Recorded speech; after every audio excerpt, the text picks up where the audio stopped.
તાંડવ કર્યું એ રાવણે જોયું એટલે તાંડવ કરતા હતા. કેવું તાંડવ કરતા હતા એ જોવા જેવું છે. જટા કટાહ સંભ્રમ. આ જટા હતી મહાદેવજીની, એની ઉપર આમ અંબુડી હતી જટા, એને કટાહ એટલે કમંડલ કહેવાય. જટાની ઉંમર કમંડલ જેવી અંબોડી હતી. જટાહ કટાહ.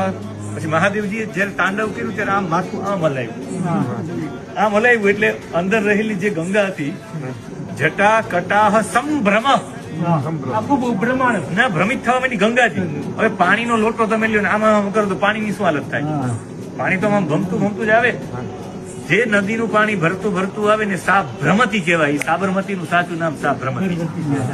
સા એટલે તેણી, ભ્રમતી એટલે ભ્રમણ કરે છે, એટલે એ સાપ ભ્રમતી નું અપભ્રંશ છે સાબરમતી થયું.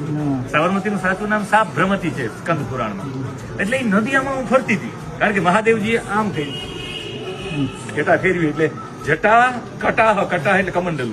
કમંડલ જેવું ઉપર અમોડી હતી, એમાં સભ્રમણ નિલિંપ નિર્જર. નિલિંપ એટલે દેવતાઓ, નિર્જરી નદી, દેવતાઓની નદી આમ ભરવા માંડી ગંગાજી.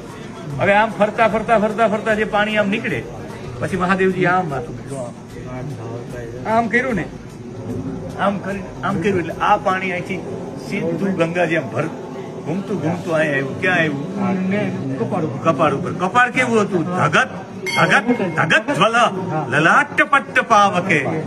એ ધગત એકદમ ગરમ હોય ને, એમ ધગધગતું હોય ને.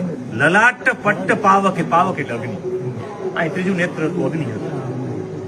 આ એકદમ ઠંડી નદી, ઠંડામાં ઠંડી નદી. આ અગ્નિ ઉપર થઈને પાણી નીકળે. આપણે પ્રાઇમસ રાખીએ પાણી ઉપરથી ગરમ થાય તો ગરમ થઈ જાય, તો આ અગ્નિમાંથી ગંગાજળ નીકળ્યું હોય. એક તો ગંગાજળ ની અહીંથી નીકળ્યું હોય ને અહીંયાથી આમ આવે, એમાંથી આમાંથી થઈને આવે ને અહીંયાથી થઈને આવે ને પછી અહીંયા આવે. જટાટવી ગલજ્વલ પ્રવાહ પાવિત સ્થલે ગલેવ અવલંબ્ય. ગલામાં અવલંબ એટલે વિટાયેલો હતો. શું? સર્પ.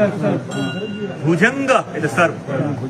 હવે ગરમ પાણી આવે તમારી ઉપર પડે, તમે શું કરો?